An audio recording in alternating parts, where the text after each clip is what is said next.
Hello student, class 6, good morning all of you. आज हम Hindi reader का चैप्टर नंबर 17 पढ़ेंगे। चैप्टर का नाम है बहरूपिया। बहरूपिया कौन होते हैं? बहरूपिया होते हैं जो अलग अलग तरह के भेष बना के लोगों का मनोरंजन करते हैं। यानी कि कभी वो धोबी बन जाएंगे, कभी नाई बन जाएंगे, कभी पुलिस वाले बन जाएंगे, कभी नाटक करने लगेंगे, कभी रिक्शे वाले बन जाएंगे। तो इस प्रकार अलग अलग तरह के भेष बना के वो लोगों का मनोरंजन करते हैं। So let's we start.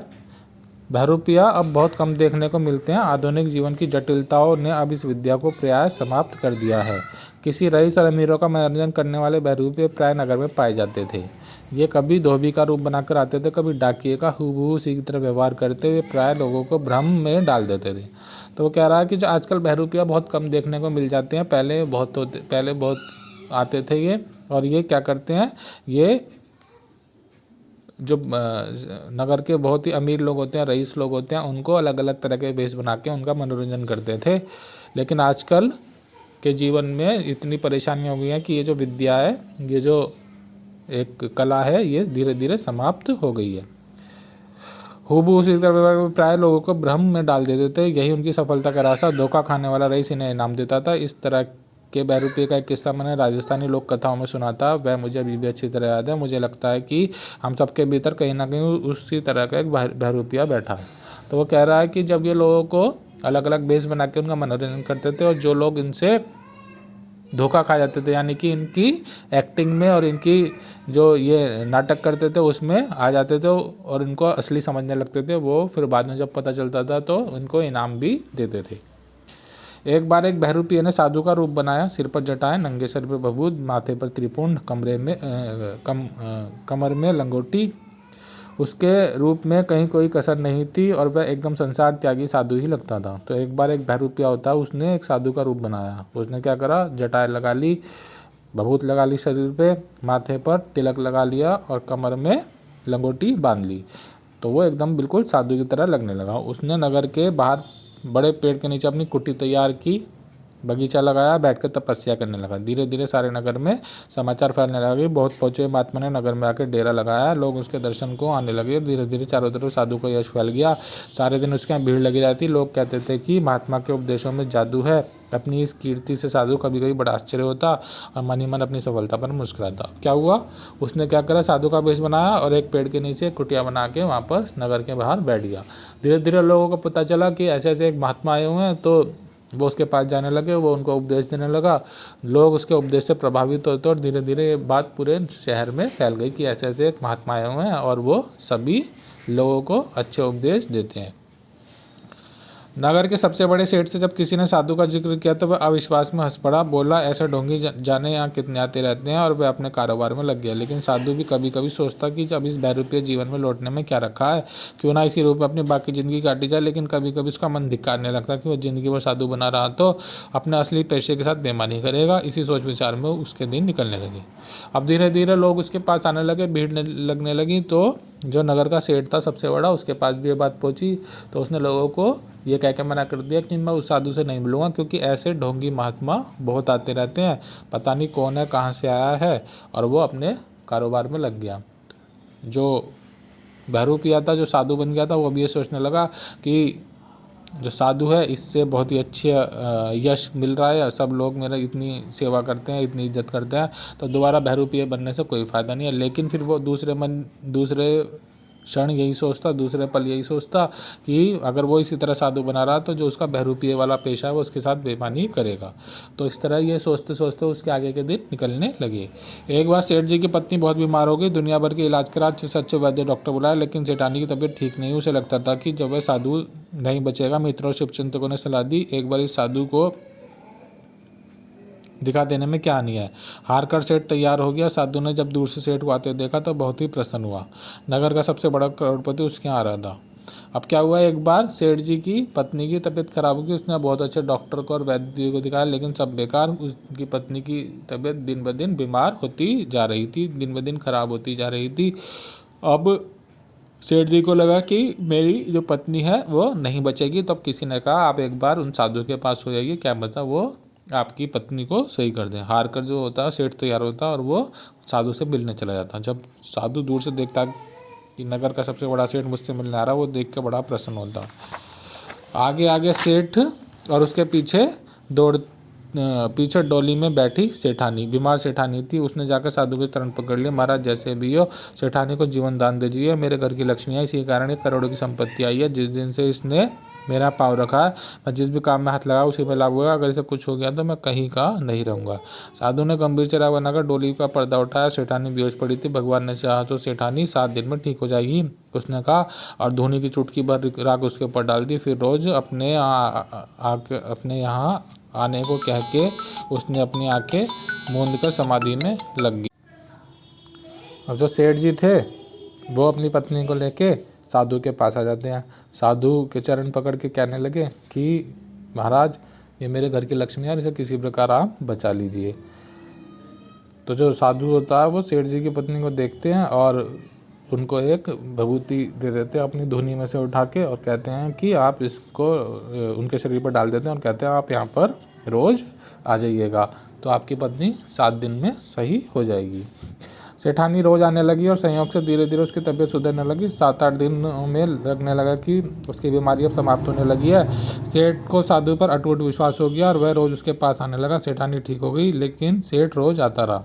सेठानी अब जो थी वो साधु के पास आने लगी। धीरे धीरे सेठानी सही हो गई। तो जो साधु था वो विश्वास हो गया कि ये जो महात्मा है ये बड़े पहुँचे हुए और उनकी वजह से मेरी जो पत्नी है वो सही हो गई। तो वो सेठानी के सही होने के बाद भी सेठ जी के पास आता रहा, उनका शिष्य बन गया। साधु उसे रोज़ यह उपदेश दिया करता कि यह संसार माया है। धन का लोभ आदमी को आदमी नहीं रहने देता। जितना धन बढ़ता है लोभ भी उतना बढ़ता जाता है। सच्चा सुख धन का त्याग करने में है, इस माया मोह से उठ के भगवान के चरणों में ध्यान लगाने में है। सोना तो मिट्टी है, मिट्टी का मोह पाकर आज तक किसी ने शांति नहीं पाई। धीरे धीरे साधु के उपदेशों का प्रभाव सेठ पर पड़ने लगा। और जब सेठ जी उनके पास रोज़ आने लगे, उनके शिष्य बन गए, तो जो साधु था वो रोज़ सेठ जी को ये समझाता कि ये जो आपके पास धन दौलत है ये सब मोह माया है, सब मिट्टी रह जाना है। भगवान ने सबको खाली हाथ भेजा है, खाली हाथ भगवान के पास जाना है और अपने साथ लेकर कोई नहीं जाता। इसलिए जितना दान पुण्य हो सके वो कर लेना चाहिए। जो ये धन है ये कभी भी किसी के साथ नहीं जाता, ये सब मोह माया में आपको जकड़े रखता है। धीरे धीरे जो साधु के उपदेशों का प्रभाव सेठ पर पड़ने लगा। एक दिन साधु ने देखा कि घोड़े और ऊँटों बैलगाड़ियों का झुंड उसकी कुटी की तरफ चला आ रहा है। उसके मन में संदेह हुआ, कहीं लोगों को उसकी असलियत का पता तो नहीं चल गया। वो वही सेठ था जिसकी पत्नी को उसने ठीक किया था। सेठ पास आया, उसने साधु को प्रणाम किया। गाड़ियों घोड़ों ऊँटों से सोने चांदी के गहने मुहरों और हीरे जवाहरों से भरे कलश से उतारे गए। देखते देखते कुटी के सामने मुहर और बहुमूल्य रत्नों का ढेर लग गया। सेठ ने साधु के शरण पकड़ के कहा, महाराज आपके उपदेश से मुझे सच्चा ज्ञान प्राप्त हो गया और इस संसार से मेरा मन फिर गया है। झूठ कपट से जो मैंने जो धन कमाया वो मैं आपके चरणों में रख रहा हूँ। आप इसका जो भी चाहे करें, गरीबों में बांट दें, आप मंदिर बनवा लें, मुझे अपना शिष्य बना लें। अब जो सेठ जी थे वो साधु की बातों से प्रभावित हो गए। अपना सारा धन दौलत, सारे हीरे जवाहरात लाके मटकों में भर के बैलगाड़ियों में डाल के और साधु के चरणों में रख देते हैं। कहते हैं, महाराज आपके जो ज्ञान दिया है उससे मुझे मेरी आंखें खुल गई हैं और अब मैं इन मोह माया के चक्कर में नहीं पड़ूंगा। आपके पास मैंने अपना सारा पैसा दे दिया है, आप चाहे तो इसे मंदिर बनवा लें, चाहे दान दे दें, अब आपका है, जो आप करना चाहे इसके साथ करें। और कहते हैं कि और मैं अब आपका शिष्य बन के आपके पास ही रहूँगा। गंभीर होकर साधु ने उत्तर दिया, जिस धन को मैंने तुझे त्यागने का उपदेश देता रहा हूँ, तो उसकी माया में मुझे क्यों फंसाता है। जो तेरे लिए मिट्टी है वह मेरे लिए तो और भी पहले मिट्टी है, मैं इसे हाथ नहीं लगा सकता। और सचमुच उसने धन नहीं लिया। समझा बुझाकर सेठ को लौटा दिया। महात्मा की इस महानता से सेठ की आंखों में आंसू आ गए। अब क्या हुआ, जो साधु था उसने सेठ जी से कहा कि जो आप मुझे दे रहे हैं ये तो मैंने बहुत पहले त्याग दिया है। जो आपके लिए मिट्टी है वो मेरे लिए भी तो मिट्टी है, मैं आपका धन नहीं लूँगा, आप इसको वापस ले जाइए। और उसने समझा बुझाकर सेठ को वापस भेज दिया। जो महात्मा की इस महानता को देखकर सेठ जो है उनका शिष्य पक्का शिष्य बन गया और उसकी आंखों में आंसू आ गए। अगले दिन जब सेठ आया तो उसने देखा साधु का कहीं पता नहीं है। धीरे धीरे खोजा, कहीं भी कोई नहीं था। इतने में किसी ने आकर उसके चरण पकड़ लिए। सेठ मेरा इनाम दे। कैसा इनाम, तू कौन है? सेठ ने आश्चर्य से उस व्यक्ति से देखकर पूछा। कसूर माफ करना सेठ जी, मैं वही कल वाला महात्मा हूँ, मैं साधीन हूँ, मैं आपका सेवक बहरूपिया हूँ। जब आप जैसे चतुर आदमी को मैंने धोखा दे दिया तो मुझे अपनी कला का बहुत बड़ा इनाम मिलना चाहिए। अपराधी के भाव में बहरूपिया सर झुकाए खड़ा था। अब जो सेठ जी होते हैं अगले दिन साधु से मिलने आते हैं तो वहाँ साधु नहीं दिखाई देता, वो उनको ढूंढते हैं लेकिन उसका कहीं भी पता नहीं चलता। इतने में एक व्यक्ति आता है और सेठ जी के पैर पकड़ लेता है और कहता है कि महाराज, मैंने आपको जो भी धोखा दिया है उसके लिए मुझे इनाम मिलना चाहिए। सेठ जी पूछते हैं कैसा इनाम, कौन सा धोखा?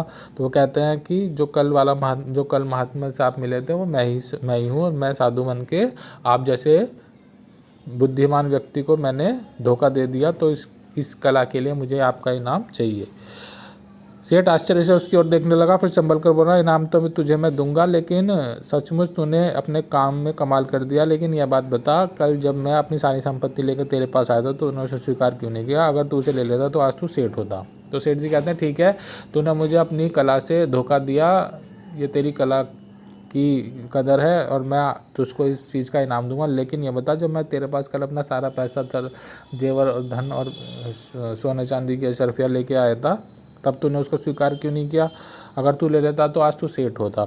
बहरूपिया ने नम्रता से बोला, सेठ जी यह बात मेरे मन में भी आई थी, फिर मैंने सोचा एक साधु ऐसा कार्य करेगा तो लोगों का साधु से विश्वास उठ जाएगा, इसलिए मैंने अपने सलूक रूम में आकर आपसे इनाम मांग रहा हूँ। और मेरी सेठानी की बीमारी? सेठ ने पूछा। तो जो बहरूपिया होता है वो कहता है कि सेठ जी, मैंने सोचा तो था कि मैं आपका सारा धन रख लूँ और सेठ बन जाऊँ, लेकिन फिर मैंने सोचा कि अगर मैं करूँगा तो लोग जो है साधु महात्मा पर जो विश्वास करते हैं, लोगों का विश्वास उस पर से उठ जाएगा। तो सेठ जी ने पूछा, लेकिन मेरी जो पत्नी बीमार हुई थी वो कैसे सही हुई? तो वो बोलता है, उसमें मेरा कुछ भी चमत्कार नहीं है, वह तो आपका और सेठानी का विश्वास और संयोग था। सेठ की समझ में आ रहा था कि कैसे बहरूपिया जो करोड़ों की संपत्ति छोड़कर 2-4 अशरफे नाम पर इतना प्रसन्न और संतुष्ट है। अब वो कहता है कि मैंने कुछ नहीं करा, ये तो आपका और सेठानी का विश्वास था कि वो सही हो जाएंगी, इसलिए वो सही होगा। अगर आप मन से यह मान लेते या सेठानी मान लेती कि सेठानी सही नहीं होगी तो वो कभी भी सही नहीं होती, क्योंकि उनके मन में विश्वास था वो सही हो जाएंगी, तो इसलिए वो सही हो गई।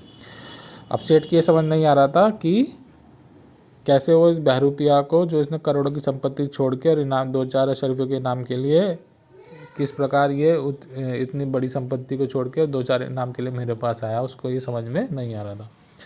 तो इस कहानी से क्या संदेश मिला? कभी कभी कर्तव्य का बहुत गलत व्यक्ति को भी अच्छे कार्य करने में विवश कर देता है। यानी कि कभी कभी क्या होता है कि जब लोग कोई गलत कार्य करने जाते हैं तो उनके अंदर से आवाज़ आती है कि ये कार्य गलत है। अगर आप उस समय अपनी अंतरात्मा की आवाज़ सुन लेंगे तो आप गलत कार्यों से बच सकते हैं। यानी कि आपका जो कर्तव्य है, अगर आप अपने कर्तव्य को सही तरह से निभाएंगे तो बुरे व्यक्ति भी अपने अच्छे कार्यों को करने के लिए विवश हो जाता है। तो इस चैप्टर के आपको शब्दार्थ और फिलअप और टिक राइट प्रश्नोत्तर आपको PDF में दे दिए जाएंगे। Thank you, have a nice day. आप अपनी नोटबुक में करेंगे। Thank you.